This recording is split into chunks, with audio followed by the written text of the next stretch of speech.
Welcome to the Pilgrim Hermes, John Winthrop the Younger. In his essay, Magic, Astrology, and the Early American Religious Heritage, 1600 to 1700, published in American Historical Review number 84 in 1979, John Butler wrote, quote, American colonists had an ambivalent relationship with Christian congregations. After about 1650, even in New England, only about one-third of all adults ever belonged to a church. The rate was lower in the middle and southern colonies. And on the eve of the American Revolution, only about 15% of all of the colonists probably belonged to any church, end quote. Quote, in 1687, New York Governor Thomas Dongan wrote that settlers there usually expressed no religious sentiment at all, or when they did, entertained wildly unorthodox religious opinions, end quote. More than one writer of those days complained that the colonial Americans had become more like, quote, Indians, unquote, than Christians. But not all the nonconformists were Europeans who had in some ways, quote, gone native, unquote. Among the elite pilgrims of New England, for example, Christian alchemists represented the Western esoteric tradition. They were not the only ones to use astrology and to speak of magic. The Puritan cleric Cotton Mather knew how to cast an astrological birth chart and admitted deep acquaintance with natural philosophy, their name for the Western esoteric tradition. Mather wrote that it was not a fit subject for his readers, but a study reserved for clerics and philosophers. The Christian alchemists, or the intelligencers as they called themselves, and like-minded brethren in Europe, were crucial to the early colonies of New England. As Walter Woodward wrote of the Christian alchemists in his book Prospero's America, quote, they understood alchemy to be a progressive, intellectual, immensely utilitarian, but simultaneously spiritual undertaking of the utmost importance, unquote. Their quest for gold and for the universal medicine produced improvements in agriculture, metallurgy, tool making, industrial processing, and medical practice. In this talk, we'll focus on John Winthrop the Younger, a pilgrim deeply learned in the works of Paracelsus, John Dee, and Robert Flood, and greatly inspired by the Rosicrucian manifestos. He was well known for his kindness, his amiable personality, and his wisdom. The son of the three-time governor and founder of Massachusetts Bay Colony, John Winthrop the Younger patterned his life after the laws of the Rosicrucian order. He became not only the most popular alchemical physician in colonial America, but one of the founders of Connecticut. He was an avid astronomer. His 3.5-foot refractor was one of the first telescopes in America, but that barely scratches the surface of his extraordinary accomplishments. Just after his 18th birthday, John Winthrop the Younger first encountered alchemy and the Rosicrucian manifestos while studying law briefly at the Inner Temple in London in 1624. 10 years after they inspired admiration and terror, the manifestos and the ensuing Rosicrucian controversies had become somewhat objects of ridicule. The Rosicrucian would become a popular character in English comedy, a bumbling old man lost in books, hopelessly quaint and clueless. But none of that mattered to Winthrop. He and his roommate skipped classes to conduct alchemical experiments and to search for Rosicrucians. Winthrop tried to follow the example of the possibly mythical founder of the Rosicrucian order, Father CRC, but could find no way to journey east to Turkey in search of alchemical wisdom. His many searches were rewarded by meetings with masters of early chemistry and the mystical path of alchemy, but he never found a Rosicrucian, or so he tells us. In 1627, Winthrop took a position as captain's secretary on a ship in the fleet England sent to break the Catholic siege of the Huguenot fortress La Rochelle. Winthrop hoped that after the battle he might find a boat headed for Turkey. Instead, he witnessed a catastrophic defeat that left half the English fleet burning, an experience that may explain why, as governor, he never considered war an appropriate policy. Whenever the king asked him to send young men for military service, Winthrop praised the cause while finding reasons why his own men could not be spared. If the king wanted that new ironworks finished, for example, Winthrop had to have all of his men on the job. In summer of 1628, Winthrop took a ship to Pisa, Florence, and finally Constantinople, still searching for Rosicrucians. Disappointed again, yet gaining great knowledge of the art of alchemy from alchemists he encountered, he planned to travel to Jerusalem, as Father CRC had done. But rumors of war made borders harder to cross. He never made it to Jerusalem, but he continued his search for another year without success, except that he gained a network of proto-scientists, philosophers, alchemists, and hermeticists. 2 weeks after his son's return to London, John Winthrop the Elder became leader of the Puritans sailing for America. John the Younger helped his father sell off their property in England, but he still found time for alchemical experimentation. He had become fascinated with John Dee, a great inspiration to the early Rosicrucians. Winthrop the Younger began collecting books, equipment, and manuscripts that had belonged to Dee. He adopted Dee's Monas Hieroglyphica symbol as his personal insignia, drawing it next to his signature in his alchemical journal. The symbol, meant to represent the reformation of the world, was an inspiration to Rosicrucians and was often seen in their books. Woodward explains the symbology. Quote, "The point represents the earth, and the circle the sun and heavens. The semicircle represents the moon, and dual semicircles at the bottom the sign of Aries, the first sign of the zodiac. These circular components related to the heavens, and the cross to the Christian cross, and the four sublunar elements, earth, air, fire, and water. The Monas incorporated the alchemical symbols for the seven metals, lead, tin, copper, iron, mercury, silver, and gold, which corresponded to the seven planets, Saturn, Jupiter, Venus, Mars, Mercury, the moon, and the sun, respectively.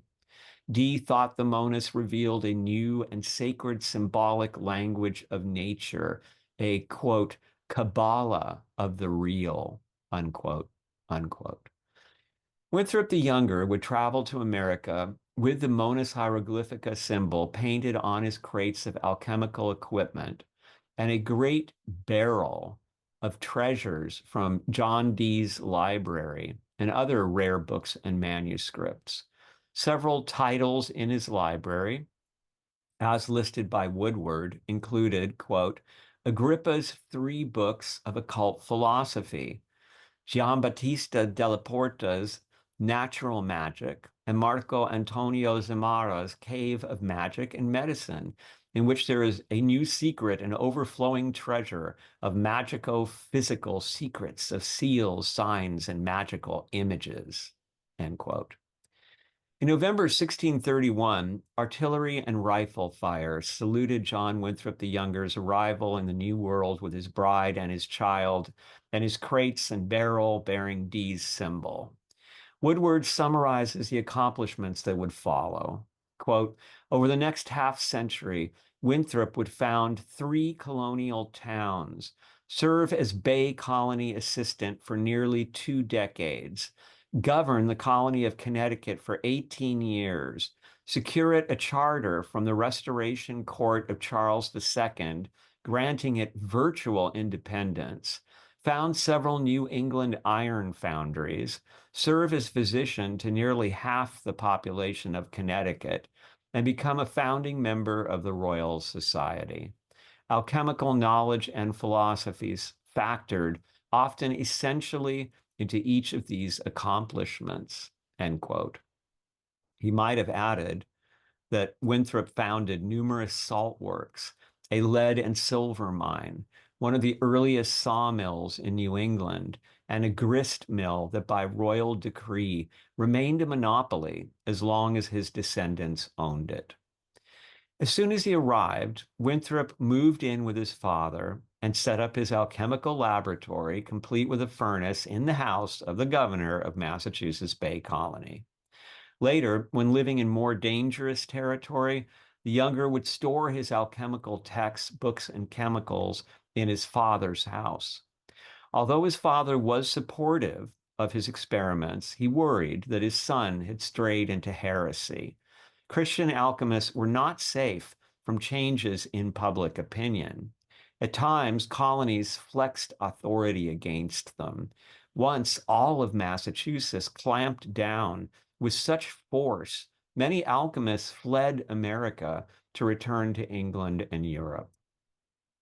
The younger flourished, but his wife and their child did not survive the rigors of early colonial life. Perhaps to put the tragedy behind him, he returned to England in 1635. He and his friend from college sought out John Everard, a passionate preacher well known for his esoteric interests. They hoped to learn alchemical secrets, and if the rumors were true, perhaps they would be meeting a real Rosicrucian. But Everard preferred to speak in flowery cliches. Either he did not wish to appear as someone who might have Rosicrucian secrets to share, or he didn't have any. John Winthrop the Younger and his friend believed he didn't, and quickly lost interest. Everard would earn his place in Western esoteric history 9 years later by publishing the first English translation of the Hermetic classic, The Divine Pomander. John Winthrop the Younger was impressed when he met Comenius on that trip, who had just arrived in London. The great educator and philosopher, witness to Rosicrucian hopes and disasters, had distilled the idea of universal reformation into practical suggestions. His followers were known as pan-sophists. Comenius advised universal education for men and women. Everyone would know how to read and write and how to do math. Today, it's hard to imagine how radical that idea was in the 17th century, especially the education of all women and of the indigenous people of every continent. Also, a universal language must be created by collaboration. From all the kingdoms across the globe, the best minds would be brought together to cooperate for the betterment of the world. Their organization to be known as the College of Light, where a new generation of innovators would be educated. While none of these suggestions were ever realized, they did inspire cooperation, faith in reason, and the establishment of the Royal Society. Ironically, most of this rational thinking was based on the idea that the end of the world was near. These great intellects of their day were haunted by imminent doom, though they had no nuclear weapons and no climate crisis, but they had experienced a deadly pandemic. They believed that just before the end times, there would be a great quickening of knowledge. The descendants of Adam would regain the lost language of paradise just before Jesus returned. Everything would be known and everything would be understood by everyone. Inspired by Comenius, John Winthrop the Younger planned to organize a College of Light in America. At first, his colleagues across the Atlantic were intrigued.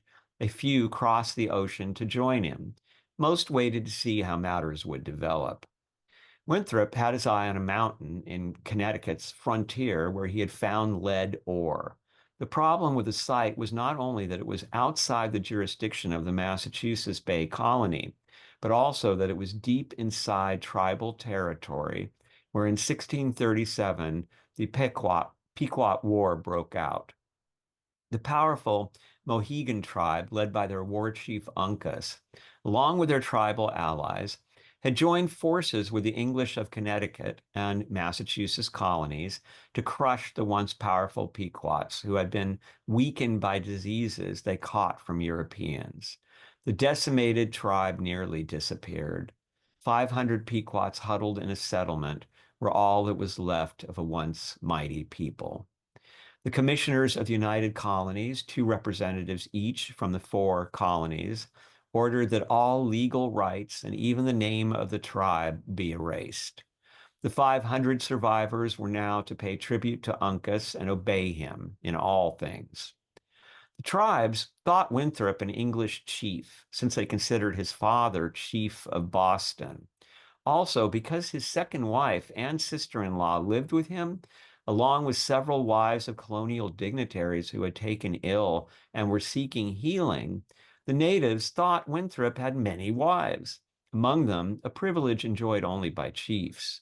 But watching the smoke rising from his laboratory, the sacred smoke that indigenous people believed connected the worlds of spirit and man, or running long distances carrying messages on behalf of English families begging Winthrop's help to fight disease, or experiencing the healing power of his alchemical recipes, the tribes began to appreciate Winthrop as a shaman.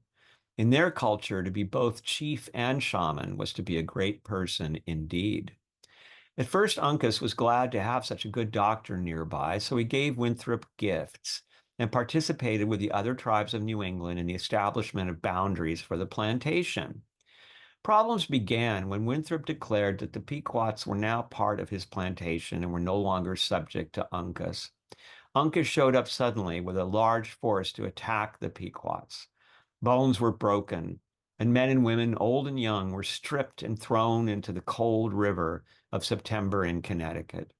The English weren't harmed, but their doors were forced open, and their indigenous friends who had hoped to hide with them were dragged away.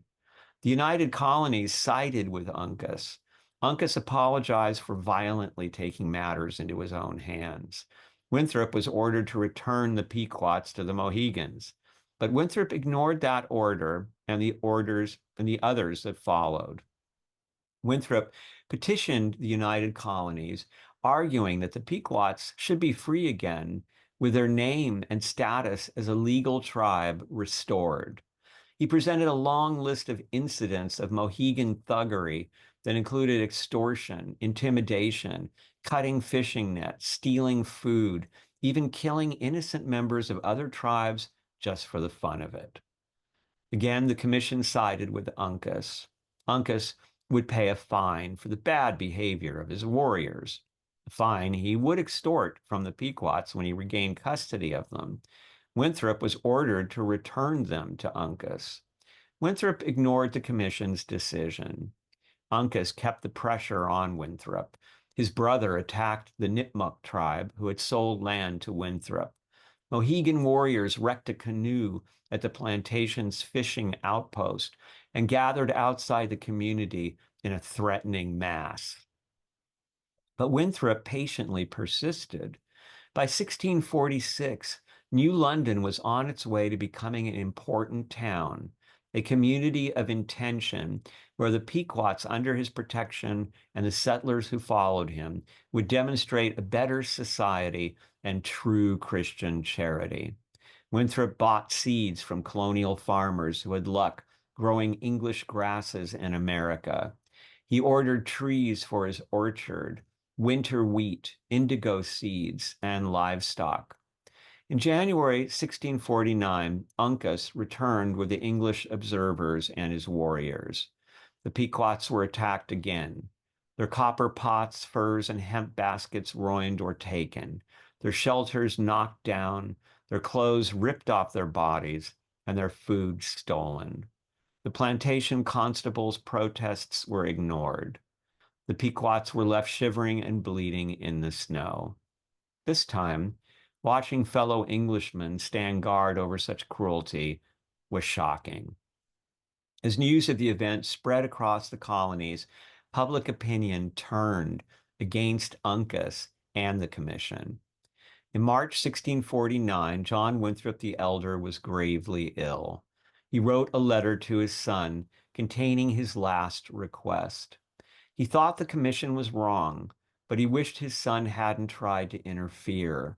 He warned his son again of the dangers of too much knowledge, quoting the apostle, quote, "Knowledge puffeth up," end quote. John the Elder's last request was that John the Younger give up on the Pequots. Unfortunately, he didn't live long enough to see his son's solution to what had seemed an impossible problem. Winthrop found a compromise. The Pequot would be given a safe area of their own, belonging neither to the Mohegans or the English. They could walk to work at the plantation and live free of Uncas and the bullying of his warriors. With public sentiment against them, this time the commissioners agreed. Uncas was never able to gain control over the Pequots again. Winthrop kept advocating for them until he also won the restoration of their tribal name and legal rights. In May 1649, Massachusetts colony gave Winthrop 3,000 acres to build a salt works. Salt making was a lifelong fascination for Winthrop, with alchemical and mystical dimensions, entrepreneurial too. He continually worked to refine his process and always found investors ready to back his projects. One of his favorite authors, Robert Flood, believed that life itself was a divine salt. John the Younger's skills as an alchemical doctor were legendary. A leader of the next generation, Puritan clergyman and writer Cotton Mather wrote of him, quote, "Wherever he came, still the disease flocked about him as if the healing angel of Bethesda had appeared," unquote. Patients arrived from all over the colonies, and those who could make the trip over the Atlantic even traveled from Europe. Winthrop devised a system of color-coded packets so his medicines could be identified more easily. To distribute them, he organized a network of midwives, nurses, and cunning women who diagnosed according to his list of simple symptoms and who dispensed his advice and medications.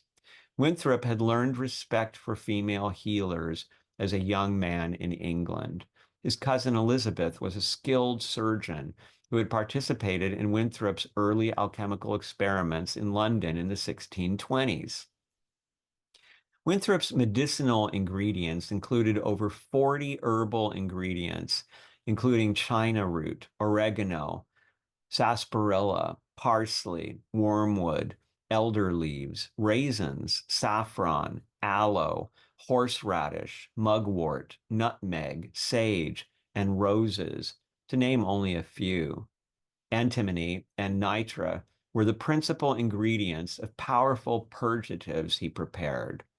Rubella, one of his more popular medicines, blended 20 grains of nitra with 4 grains of purified antimony, a dash of salt of tin, and an unknown agent that made it red. His sons dispensed rubella long after their father's death. A mountain near East Haddam, Connecticut, called Governor's Ring, according to Ezra Stiles, the alchemically inclined president of Yale College, writing around 100 years after Winthrop's death, quote, "is the place to which Governor Winthrop of New London used to resort with his servant, and after spending 3 weeks in the woods of this mountain, in roasting ores and assaying metals and casting gold rings, he used to return home to New London with plenty of gold. Hence, this is called the Governor Winthrop's Ring to this day," unquote. In 1657, without running for office, Winthrop was elected governor of the colony of Connecticut. He left us his opinion on religious liberty. He thought Christians should be free to believe however they wished, but they were not free to impose their beliefs on others or to attack others for believing differently.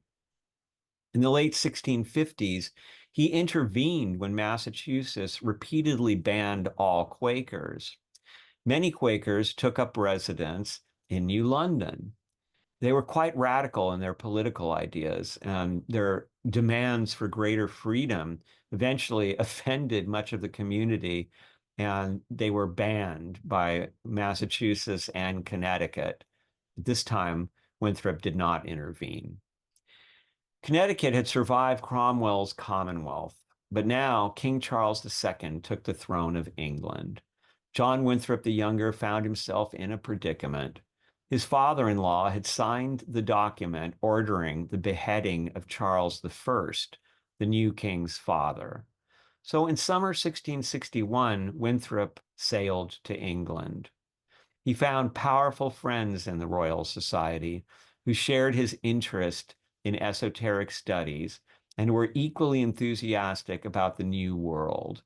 Men who had the ear of the king, like Elias Ashmole, who gave him a copy of his book, Theatricum Chemicum Britannicum, a defense of what we would today call the Western esoteric tradition. In John Winthrop the Younger's absence, the witch panic that gripped Salem spread to Connecticut.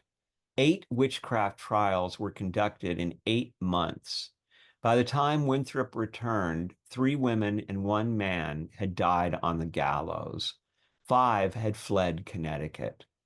Winthrop quickly released a woman sentenced to die on the gallows after repeated witch prosecutions. In another case, a cunning woman skilled at healing was accused of witchcraft, including spectral apparitions of herself with a ghostly black dog. Apparently, she was psychic, since many witnesses testified that her predictions came true. She was a student of the astrology books of William Lilly, about which she publicly boasted. Her accusers were malicious. They maimed her animals and vandalized her property. The court ignored Winthrop's appeal on her behalf and convicted her. George Bulkeley, a young star among Winthrop's friends, handled the next step of her defense. He argued that the rule that 2 witnesses were necessary to convict meant that 2 people must have seen the same event at the same time. That weakened the case considerably. As for her spectral apparitions, how could the court know if they were not simply the work of the devil and not of the alleged witch at all? As for her interest in astrology, Bulkeley reminded the magistrates that their own favorite doctors, including the esteemed John Winthrop the Younger and William Lilly himself, used astrology for healing. As for divination, it could only be diabolical if the information provided could come from no natural source. To read the stars intelligently and make informed predictions was simply knowledge of nature, like the farmer's ability to predict the seasons based on natural cycles, not magic. The convicted witch was released. Winthrop gave her safe passage out of the colony. In May 1675, the king ordered Connecticut to surrender all control to the crown. A new government would be appointed. Redcoats were in the harbor, ready to enforce the command. Winthrop quickly complied and even became the king's negotiator for the surrender of New Amsterdam, which became New York. In April of the following year, John Winthrop the Younger lay on his deathbed, while New England was in flames as King Philip's War threatened to wipe out the colonies. Quote, "The blaze of towns was up like torches light to guide him to his grave," unquote, eulogized a Boston poet. 44 years after the cannon and muskets had saluted his arrival, they marked his departure. Winthrop spent his last days working on plans for rebuilding New England. Cotton Mather praised John Winthrop the Younger's, quote, "noble medicines," and referred to him as, quote, "a true adept," end quote. Mather, the upstanding and exemplary Puritan, used a surprising combination of words to honor John Winthrop the Younger. Hermes Christianus, which is to say, the Christian Hermes, referring to thrice greatest Hermes of the Hermetic writings and also beloved by writers on alchemy. By living up to the laws of the Fraternity of the Rosy Cross, Winthrop blurred the line between quote unquote authentic Rosicrucians and someone who lives up to ideals and thereby represented Rosicrucian intentions influencing the world in significant ways. We can see through the lens of the life of John Winthrop the Younger that esoteric interests could be acceptable and even admirable to the Pilgrim elite. For sources, please see The Intelligencers and the Fifth Moon of Jupiter chapter in my book, American Metaphysical Religion, published by Inner Traditions in 2023.